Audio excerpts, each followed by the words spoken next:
according to the Beehive, when DerrellMcDavid took the stand, we had a great day. DerrellMcDavid saved the day. He defended R. Kelly. He loves R. Kelly. Stop it. Here we have a white man that's a co-defendant with two black men. He was arrogant the moment he took the stand. Every time he was on that stand, he was arrogant. I know arrogance. I'm arrogant every day.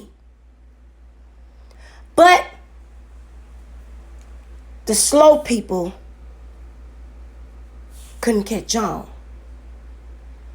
Because according to them, we had a great day. Oh, it was a great day. I don't know these people's comprehension level or the way that they interpret things, but R. Kelly is losing, y'all. Okay?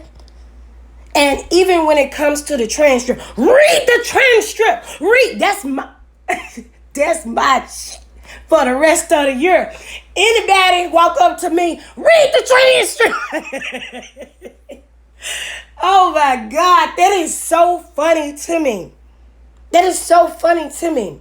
Because when you're busy reading the transcripts and interpreting things the way that you want to see things and the way that you want to spew your narrative,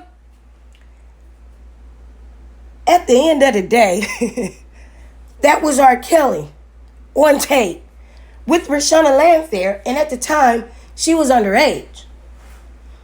You know, while y'all so busy talking about the tapes were fake, why were they paying so much money to go get tapes that were fake? Doesn't make sense. And, you know, when they themselves really thought about that, came with another scenario. That was his wife and Lisa Van Allen. Stop it. Dre don't care nothing about no tapes. Being on tape with her husband and another woman. She a freak too.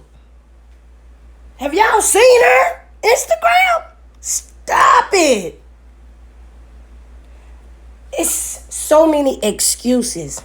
So many reasons for the excuses. But the fact of the matter is, a lot of people don't want to accept that their kind has violated young ladies, teenage girls, minors. That's who R. Kelly is. R. Kelly's former business manager DerrellMcDavid, one of the singer's two co-defendants in his federal trial in Chicago, took the stand in his own defense on Wednesday, as the trial nears an end. McDavid originally had been expected to testify on Tuesday, but the Dirksen federal courthouse was forced to close due to building-wide system failures causing a delay in Kelly's trial. Kelly, McDavid, and former Kelly assistant Milton June Brown face federal charges accusing them of conspiring to cover up Kelly's sexual abuse of children by buying back incriminating videotapes and paying off or intimidating witnesses at his 2008 trial on child pornography tapes. Neither Kelly nor Brown are expected to take the stand. McDavid testified that he started working for Kelly as an accountant early in the singer's career, eventually becoming his business manager until they parted ways in 2013. He recounted their evolving relationship over the years, as Kelly's behavior changed with his stardom.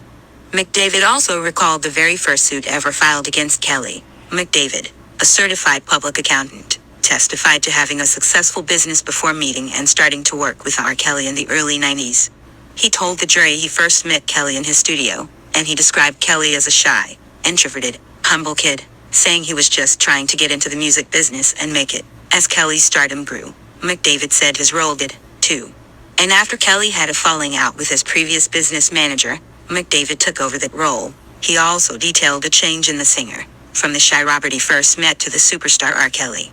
Describing a superstar with superstar wants and needs, referring to his changing duties for Kelly as more money, more problems. He was flying a lot of women in and out of town, putting a lot of women up in hotels. McDavid said, Adding that they were all grown, adult women, McDavid testified to hiring late, acclaimed entertainment attorney Jerry Margolis as Kelly's attorney, and the first civil suit filed against the singer in 1997.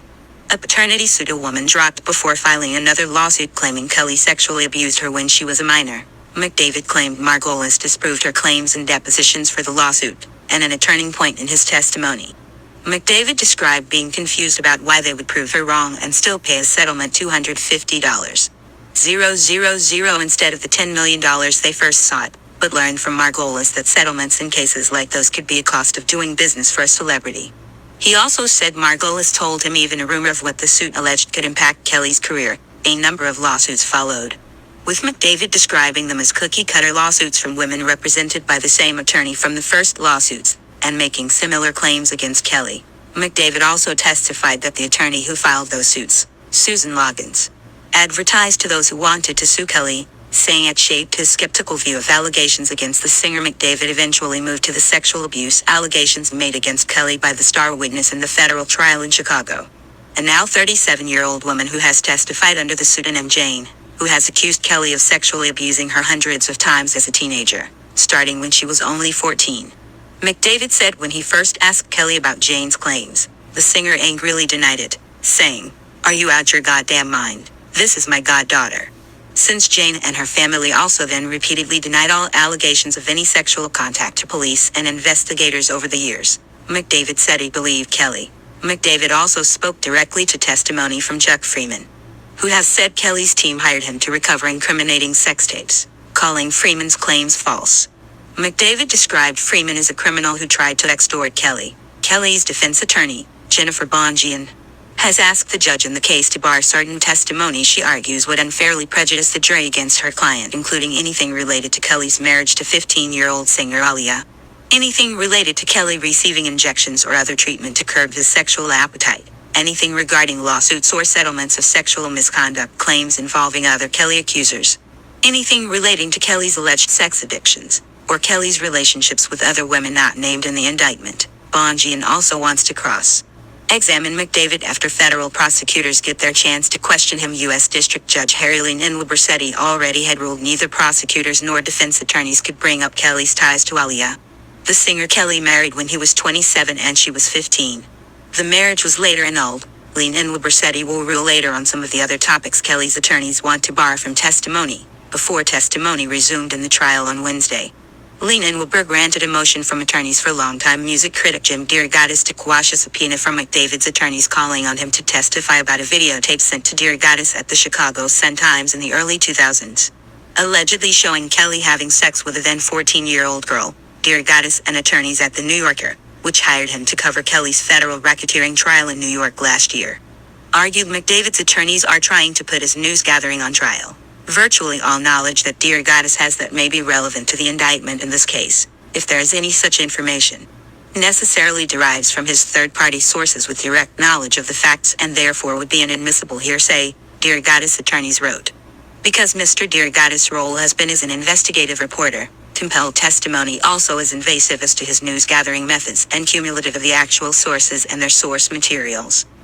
As for any testimony about the tape that was sent to DeRogatis, his attorneys noted a Chicago police detective already has testified at Kelly's federal trial in Chicago to authenticate the tape, which was handed over to CPD by a Sun-Times editor after it was sent to DeRogatis. They also noted the alleged victim in the video, testifying under the pseudonym Jane, has testified that it's her in the video.